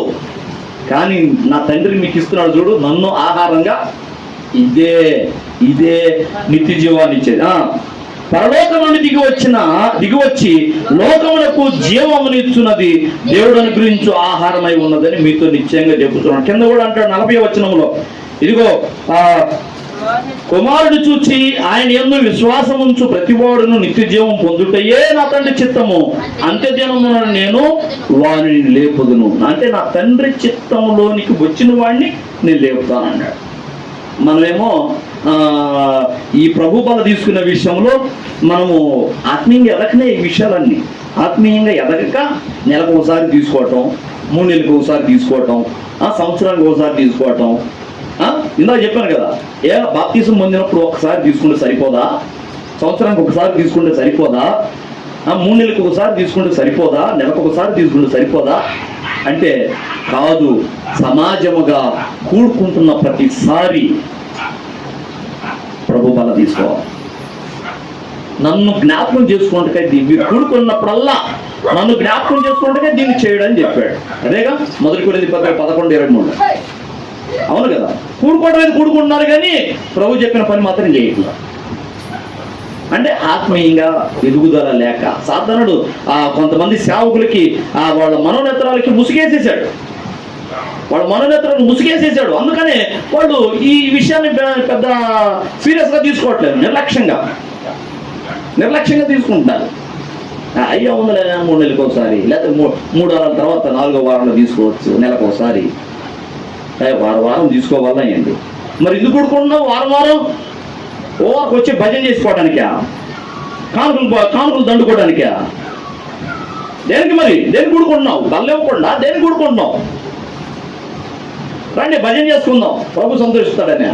ఎట్లా సంతోషిస్తాడు? ఆయన చెప్పిన పని చేయట్లేదు. మరి నువ్వు కూడుకుంటున్నావు కానీ ఆయన చెప్పిన పని చేయట్లా. ఆయన అపోస్తులకు అప్పగించిన బోధది, ఈ నియమం, అది నువ్వు చేయట్లా. మరి ఎట్లా? ఊరక భజన చేసుకొని 4 మాటలు చెప్పుకొని ఓహో పోండి దీవులు మీకు వస్తాయి పోండి అని చెప్పుకుంటే వస్తాయా? కాదు. ఆయన మన కొరకు చేసిన త్యాగం, మన మీద చూపిన ప్రేమ, ఆయన పడిన శ్రమ, ఆయన సిలువ మరణము మొత్తాన్ని జ్ఞాపకం చేసుకోవాలి కూడుకున్నప్పుడల్లా. ఇంకా అంటున్నాడు, మీరు ఇది చేసినప్పుడల్లా ఆయన యొక్క సిలువ మరణమును ప్రచురం చేస్తున్నారు అన్నాడు. ఏం చేస్తున్నాము మనం బల్ల తీసుకున్నప్పుడల్లా అంటే నా ప్రభు నా కొరకు చనిపోయాడు, ఆయన సిలువ మరణం పొందాడు, ఇదిగో ఆయన ఆ చేతుల్లో నుండి కారిన రక్తమే ఇప్పుడు నా గిన్నెలో ఉన్నది, ఇదిగో ఆ కొరడాలకు తట్టుకొని ఆయన వీపు మీద పడిన కొరడాలు లాగితే కండ మొక్కలు ఆ చర్మము చీరొచ్చింది కండకి, ఇప్పుడు ఆ చిన్న మొక్క ఇప్పుడు నా చేతిలో ఉన్నది, ఇది ఆయన శరీరమే, గాయపడిన ఆయన శరీరం ఇది తీసుకోవటం వలన నాకు క్షేమము, నాకు స్వస్థత, నాకు పాప విమోచన కలుగుతుందనే విశ్వాసం నీలో లేకపోతే ఆ తీసుకునే విషయంలో నిర్లక్ష్యంగా రొట్టె మొక్క ద్రాక్షరసం అనుకొని తీసుకోకూడదు. మళ్ళా ప్రభు శరీరం ఇది. ఎందుకంటే గాయపడిన ఆయన శరీరము నీకు స్వస్థత, ఆరోగ్యము, నీ ఎముకలకు సత్తువ.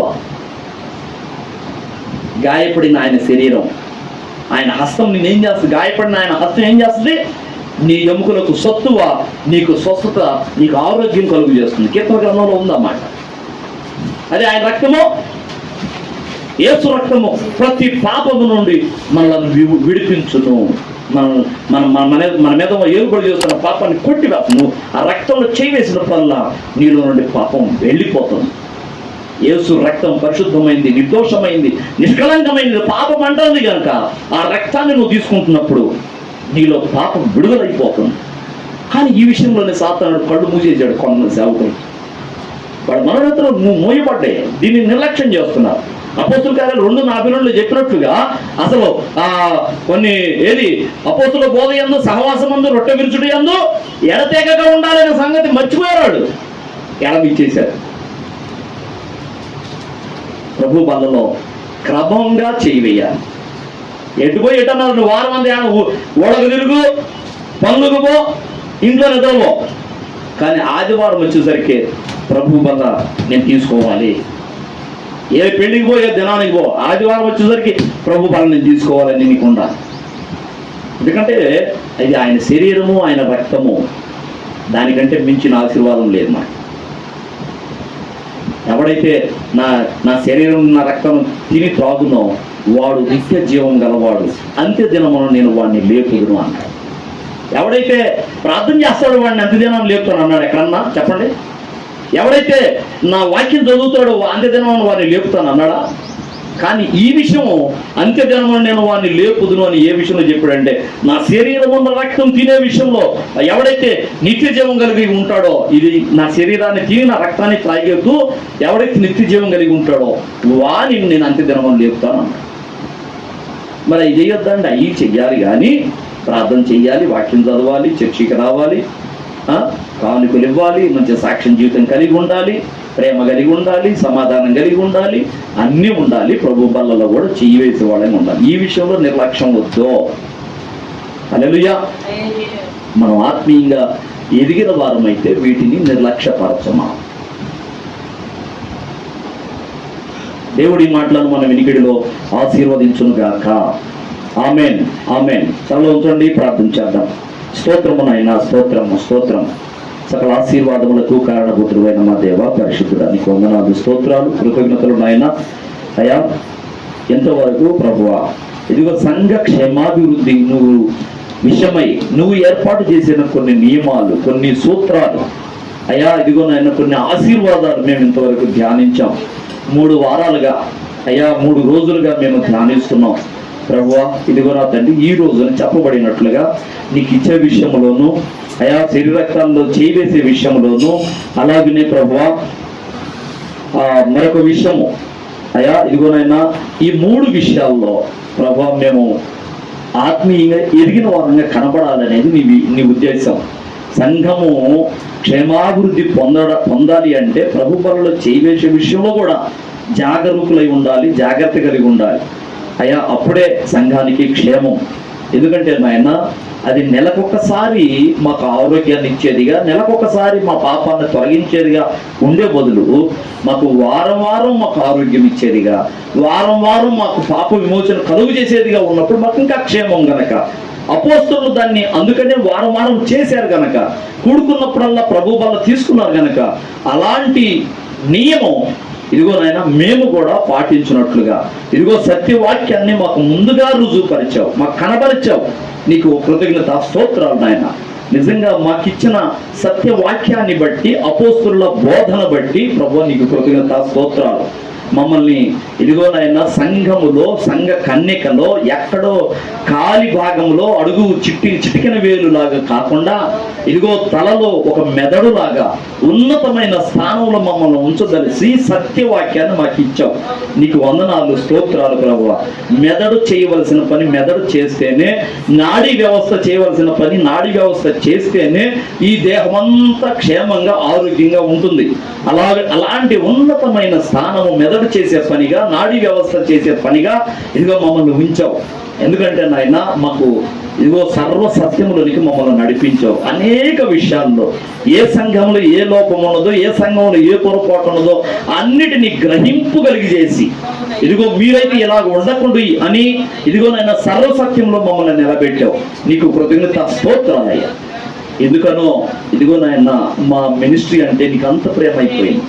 ప్రభువా నీకు వందనాలు. గొప్ప గొప్ప పేరు కలిగిన ఇదిగో లక్షల మంది ఆత్మల సంపాదన కలిగిన వాళ్ళు కూడా కొన్ని విషయాల్లో మిస్టేక్ చేశారు. కానీ నీ మహాకృపను బట్టి, మా గొప్పతనం కాదు, మా జ్ఞానం కాదు, కానీ నీ కృపను బట్టి ఇదిగో మమ్మల్ని అయితే ఇదిగో నాయన లోపము లేని సంఘముగా మమ్మల్ని నియమించుకున్నాం. నీకే కృతజ్ఞతా స్తోత్రాలు. ప్రతి విషయంలో కూడా ఇదిగో వాక్యం ఏం చెప్తుందో దాన్ని మేము పరిశీలన చేసుకునే వాళ్ళని ఉన్నట్లుగా సమయోచితమైన జ్ఞానం మాకు దయచేయండి అయ్యా. ఇదిగో నేను చెప్పబడిన మాటని బిడ్డ హృదయాల్లో స్థిరపరచండి ప్రభువా. నీకు కృతజ్ఞతా స్తోత్రాలు అయ్యా. వాళ్ళ హృదయాల నుండి సాతాను దొంగిలించకుండా అయ్యా ఇదిగో నాయన ముద్ర వేయండి నాయన, చెరిగిపోని ముద్ర వేయండి. నీకే వందనాలు స్తోత్రాలు. ఇంకా ఇదిగో నాయన మేము చేయవలసిన విజ్ఞాపనలు ఉన్నాయి. వాటి విషయంలో ప్రభువా ఇదిగో మేము విజ్ఞాపనలు చేయనట్లు కృపను గ్రహించండి అయ్యా. ఇదిగో సంఘముగా కూడుకొనినప్పుడు నశించిపోతున్న ఆత్మల విషయమై మేము ప్రార్థించవలసిన బాధ్యత మాకు ఉన్నది నాయన. ఇదిగో నా తండ్రి, కనీసం మేము ప్రపంచం అంతటిని గురించి ప్రార్థించలేకపోయినా మేము నివాసం ఉంటున్న ఈ దర్శి పట్టణాన్ని గురించి, అందులో ఉన్న ఈ చిన్న చిన్న కాలనీని బట్టి ప్రభు మేము ప్రార్థించవలసిన బద్ధులమై ఉన్నాం. నీకు వందనాలు స్తోత్రాలు. ఇదిగో ఈ సాయినగర్ని బట్టి, శివాజీ నగర్ని బట్టి, ఇది దర్శి పట్టణం అంతటిని బట్టి ప్రార్థిస్తున్నాం.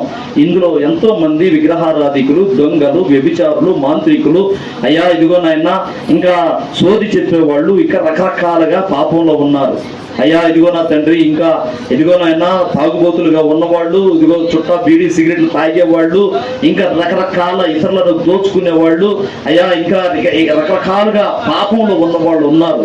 మంత్ర ప్రయోగం చేసేవాళ్ళు, దుష్ట శక్తులను ఆశ్రయించే వాళ్ళు ఉన్నారు అయ్యా. ఇదిగో నాయన ఇంకా సోది చెప్పుకోవచ్చు. వాళ్ళు కూడా కొన్ని దురాత్మలను, దుష్టాత్మలను ఆవహిస్తూ కొన్ని సత్యాలు చెప్తున్నారు. కానీ వాళ్ళు ఆశ్రయించవలసిన దేవుని విడిచిపెట్టి ఇదిగో దుష్ట శక్తులను ఆశ్రయిస్తూ వాళ్ళు కొన్ని రహస్యాలు చెప్తామంటూ తిరుగుతున్నారు. కానీ వాళ్ళకి అది శాపంగానే మారుతుందయ్యా.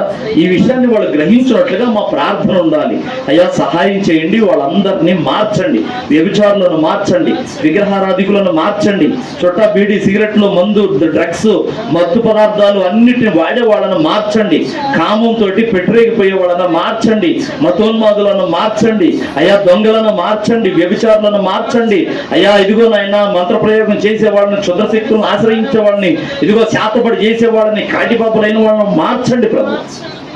ఎందుకంటే ఇదిగో నిజదేవుడు నీవు నాయన అయ్యా, సత్యవంతుడవు నీవు, భూమి ఆకాశములను సృష్టించిన వాడు, మానవాళిని తయారు చేసిన వాడు, నీ చేతులే ఇదిగో మమ్మల్ని నిర్మించినవి. మట్టి బొమ్మను బిసికి అందులో ఊపిరి వదిలావు అయ్యా. అప్పుడు ఆ మట్టి బొమ్మకు ప్రాణం వచ్చి మానవుడు అయ్యాడు. ఈ మానవుడి నిర్మాణకుడు నీవు అయ్యా. ఇదిగో నాయన నీవే నిజమైన దేవుడు అని ఇదిగో నీ కనుసైగల్లోనే భూమి ఆకాశాలు, సూర్యుడు, చంద్రుడు, నక్షత్రాలు, కోట్ల కొలదిగా గ్రహాలు నీ కనుసైగల్లోనే తిరుగుతున్నాయి, నీ పరిపాలనలోనే ఉన్నాయి. లేకపోతే ఎప్పుడో ఒకదానికి ఒకటి గుద్దుకొని నశించిపోయాయి. ఈ భూమి మీద మానవాళి కూడా ఉండేది కాదు నాయన. ఈ భూమికి సరిపడా ఇదిగో ఎండ తగులున్నట్టు, సరిపడా వర్షం వచ్చినట్లు, సరిపడా చలి తగిలినట్లు ఇదిగో ఈ భూమిని నియమించావు. అలా కాకుండా ఈ భూమి కొద్దిగా దగ్గరగా, సూర్యుడికి దగ్గరగా జరిగితే ఎప్పుడో మాడిపోయేది భూమి. కానీ అది అన్నడు జరగక ఇదిగో నాయన నీ కృపలో, నీ కనుసాగిలోనే ఈ భూమి తిరుగుతూ ఉన్నది. ఇదిగో భూమికి ఆరోగ్యకరమైన వాతావరణం కలుగు చేసిన వాడు, ఋతువులను, సంవత్సరములను, వర్షమును దయచేవాడవు నీవు. నీవే నిజమైన దేవుడు అయి ఉండగా నిన్ను తెలుసుకోకుండా ఇతర దుష్ట శక్తులను ఆశ్రయించి వాళ్ళు ఏదో కొన్ని సత్యాలు చెప్తూ తిరుగుతూ ఉండగా అయ్యా వాళ్ళని కాపాడు. నీవే నిజమైన దేవుడు అని అయ్యా వాళ్ళు గ్రహించినట్లుగా వాళ్ళ మనోనేత్రాలు తెరుగున్నాయి. వాళ్ళకి జ్ఞానము దయచేయి అయ్యా, వాళ్ళకి మారు మనసు దయచేయి, వాళ్ళు నీ వైపు తిరుగునట్లు కృపను గ్రహించు. నీకే వందనాలు స్తోత్రాలు. చదువుకుంటున్న బిడ్డలను జ్ఞాపకం చేసుకో అయ్యా. వాళ్ళకి మంచి మార్కులు వచ్చినట్లు కృప దయచేయి అయ్యా. వాళ్ళ ఎగ్జామ్స్, కొంతమంది ఎగ్జామ్స్ రాసి ఉండగా కొంతమందికి రిజల్ట్స్ వచ్చినాయి, కొంతమందికి రావచ్చు ఉన్నది. వాళ్ళకి మంచి మార్కులు వచ్చినట్లు కృప దయచేయి. వాళ్ళ భవిష్యత్తును తీర్చిదిద్దు. ఎందుకంటే చదువుకున్న వారి వలనే ఈ దేశం బాగుపడుతుంది నాయన అయ్యా. నీకు వందనాలు. ఈ రోజున చదువు లేని మంత్రులు ఎంతో మంది ఉన్నారు. పెద్ద చదువులు లేవు కానీ జ్ఞానం లేకపోయినా డబ్బున్న దాన్ని బట్టి, పలుకుబడి ఉన్న దాన్ని బట్టి అయ్యా మంత్రులు అయ్యారు, ఏలుబడి చేస్తున్నారు. ఇదిగో నా తండ్రి ఆ తిక్క పరిపాలన చేస్తున్నారు. అలాగే కాకుండా ప్రభువా ఇదిగో జ్ఞానవంతులను మంత్రులుగా, రాజులుగా, ప్రధానులుగా, ముఖ్యమంత్రులుగా నిలబెట్టు. ఇదిగో భారతదేశం అంతటా సమానమైన పరిపాలన, పక్షపాతం లేని పరిపాలన, కులము, మతము, వర్గము, పార్టీ, ప్రాంతీయ భేదం లేకుండా అందరికి సమానమైన న్యాయమైన పరిపాలన చేయనట్లుగా మంత్రులను ఇదిగో నాయన నిర్ణయించు నాయన. వాళ్ళకి మంచి ఆలోచన దయచేయి, మంచి మనసును దయచేయి. మా భారతదేశాన్ని రక్షించు. నీకు వందనాలు, స్తోత్రాలు. చదువుకున్న వారి వలనే ఏ దేశమైనా బాగుపడుతుంది అయ్యా. నీకు వందనాలు, స్తోత్రాలు. ఇదిగో అలాగే ఉద్యోగాల కోసం ఎదురు చూసే వాళ్ళని అయ్యా ఇదిగో నాయన వాళ్ళని కాపాడు. వాళ్ళకి మంచి ఉద్యోగాలు దయచి వాళ్ళ భవిష్యత్తుని తీర్చిదిద్దు అయ్యా. గర్భఫలం కోసం ఎదురు చూసేవాళ్ళు గర్భఫలం పొందుకున్నాక వాళ్ళ క్షేమం కోసం ఎదురు చూసే వాళ్ళు ఉన్నారు, పెళ్లిళ్ళు కాని వాళ్ళు ఉన్నారు. వాళ్ళందరికీ నీ క్షేమం దయచేయి. మరి ముఖ్యంగా భారతదేశానికి వెన్నుముక లాంటి రైతులు జ్ఞాపకం చేసుకో. మంచి వాతావరణం, వర్షాలు, ఎండ అయా చలి తగిన కాలంలో వచ్చినట్లుగా కృప దయచేయి. మంచి ఋతువులను ఏర్పాటు చేయను ఆయన. కష్టపడేవాడు ఆయన ఇదిగో అప్పులు పాలై ఆత్మహత్యలు చేసుకుంటున్నారు. కృప దయచేయ్యా. వాళ్ళందరికీ ఇదిగో క్షేమకరమైన వాతావరణం దయచేయి. మంచిగా పంటలు పండునట్లుగా రైతన్న మంచిగా సంతోషంగా ఉన్నట్లు కృప దయచేయి. రైతన్న లేకపోతే దేశానికి ఆహారం లేదు కదా నాయన. అయ్యా కృప అనుగ్రహించు నాయన. ఆహారం పెట్టువాడు రైతు కాబట్టి ఆ రైతు మంచిగా ఉండునట్లుగా అయ్యా ఇదిగో నాయన పంట భూమిని అయ్యా ఇదిగో ఆశీర్వదించు. వాళ్ళ కుటుంబాలని దీవించు. వాళ్ళ బిడ్డలు మంచిగా ఎదుగునట్లు కృప దయచేయి. ఉద్యోగస్తులను జ్ఞాపకం చేసుకో అయ్యా ఇదిగో నాయన. వ్యాపారస్తులను జ్ఞాపకం చేసుకో. కూలి పనులు చేసుకున్న పేదలను జ్ఞాపకం చేసుకో అయ్యా. అందరినీ దీవించు, ఆశీర్వదించు, కృపలో భద్రపరచు. మా దర్శి పట్టణాన్ని ఇదిగో నాయన పచ్చి పాపంలో ఉన్న మా దర్శి పట్టణాన్ని, పేరుకు క్రైస్తవులుగా పెద్ద గడప ఉన్నది, 2000 గడప ఉన్న కానీ అయ్యా ఇదిగో నాయన అందులో ఇదిగో నిజదేవుని ఎరిగిన వాళ్ళు లేరు ప్రభువా. కొద్ది మందిగా ఉన్నారు. ఉన్న వాళ్ళలో కూడా ఇంకా కొంత అసత్యంలో ఉన్నారు ప్రభువా. ఇదిగో నాయన కొంతమంది సేవకులైతే ఇదిగో నాయన ఆ రక్షణకు వచ్చిన వాళ్ళను కూడా మభ్య పెడుతున్నారు. అసత్య బోధలు చేస్తూ ఇదిగో వాళ్ళని భ్రష్టులను చేస్తున్నారు అయ్యా. ఇదిగోనైనా ఆ అబద్ధము ఎవరి నోటైతే ఉన్నదో ఆ అబద్ధములో ఉన్నవాడు మారు మనసును పొందాలి, లేదంటే భూమిని విడిచిపెట్టి పోవాలి. అది సంఘానికి క్షేమం ప్రభు. అలాగున సంఘానికి క్షేమం దయచి ఇదిగో మా వంతుగా మేము సంఘం గురించి, సమాజం గురించి అయ్యా ప్రార్థించినట్లుగా ప్రార్థనాత్మతో మమ్మల్ని నింపు. నీకు వందనాలు. ఇదిగో నీ సన్నిధికి వచ్చిన బిడ్డలు ఉన్నారు అయ్యా. ఇదిగో నీ సన్నిధిని ప్రేమించి విజ్ఞాపనలు చేద్దామని వచ్చి ఉన్నారు కానీ అయ్యా ఇదిగోనైనా వారిని కూడా నీ ఆత్మ చేత నింపు. చెప్పబడిన మాటలు వాళ్ళ హృదయాల్లో భద్రపరచు. ఇదిగో ఆ నశించిపోతున్న ఆత్మల పట్ల భారం కలిగి ఉన్నట్లు కృప దయచి. ఇక్కడికి వచ్చినప్పుడే ఏడ్చి ప్రార్థన చేయటం కాదు కానీ ఇంటి దగ్గర ఉన్నప్పుడు కూడా అయ్యా వాళ్ళు కన్నీరు ప్రార్థన చేయనట్లుగా కృప అనుగ్రహించు. సమయాన్ని సాతానుడు దొంగిలిస్తున్నాడు. టీవీ రూపంలోనూ, సెల్ ఫోన్ రూపంలోనూ, లోకం రూపంలోనూ, డబ్బు రూపంలోనూ ఇదిగో మభ్య పెడుతూ ఇదిగో ఈ విశ్వాసులను కూడా భ్రష్టులుగా చేస్తున్నాడు. అయ్యా సహాయం చేయండి అయ్యా. ఇదిగోనైనా నీ బిడ్డలు ఇదిగో విశ్వాసంలో నిలబడిన వారే ఎప్పుడు నీ వైపు చూస్తూ ఉన్నట్లుగా కృప అనుగ్రహించండి. సమయోచితమైన జ్ఞానం సంఘానికి దయచేయండి. ఇదిగో సంఘము మనోనేత్రాలు తెరవబడాలయ్యా. కృప అనుగ్రహించి. ఎందుకంటే సంఘానికి మనోనేత్రాలు తెరవబడకపోతే ఆత్మల భారం ఉండదు. ఇదిగో నాయన కన్నీటి ప్రార్థన రాదు అయ్యా. అలాగున సంఘానికి కన్నీటి ప్రార్థన చేసే భారం దయచేయి. నీకు వందనాలు, స్తోత్ర. మేము ఏ విషయాల్లో ప్రార్థన చేయాలో ఆ విషయాలన్నీ మేము అనుదినమో ఇంటి వద్ద ప్రార్థన చేయనట్టు కృప అనుగ్రహించమని నీకే కృతజ్ఞతలు చెల్లిస్తూ ఇదిగో నా తండ్రి గవర్నమెంట్ యంత్రాంగం అంతా కూడా అదిగో నాయన సమమైన పరిపాలన చేయనట్లుగా, లంచాలు తీసుకోకుండా, ఇదిగో ఒకళ్ళనొకళ్ళు ఇబ్బంది పెట్టకుండా, దోచుకోనకుండా ఇదిగో నా తండ్రి పోలీసు యంత్రాంగమే కానీ, ఎంఆర్ఓ యంత్రాంగం, కలెక్టర్ యంత్రాంగం కానీ, మంత్రులే, ఎమ్మెల్యేలు కానీ ఎవరైనా కానీ లంచాలు తీసుకొని దేశం మాకు దయచేయి. పరిశుద్ధమైన దేశం దయచేయ. ఇదిగో ఒక్కొక్కళ్ళు ఇదిగో త్యాగపూర్తి నిజంగా మేము సేవ చేస్తున్నామని ఇదిగో నాయన అధికారంలోకి వచ్చినట్లు కృప దయచేయి. నీకే కృతజ్ఞతలు చెల్లిస్తున్నాం. నీ బిడ్డలు, నీ సన్నిధికి వచ్చిన బిడ్డలందరినీ నిండారుగా దీవించు, ఆశీర్వదించు. చంటి బిడ్డలు మొదలుకొని పెద్దల వరకు ఎవరెవరైతే ఇప్పటి వరకు మోకాళ్ళు వేసి ప్రార్థన చేస్తున్నారో వాళ్ళందరినీ, వాళ్ళ కుటుంబాన్ని, వాళ్ళ బిడ్డలను, కుటుంబంలో ఉన్న పరిస్థితులు అన్నింటినీ చక్కదిద్దుతూ ఆశీర్వదించండి. నీకే వందనాలు. వాళ్ళ అవసరాలు, అక్కరలు అన్ని యేసు క్రీస్తు నామములో తీర్చబడును గాక.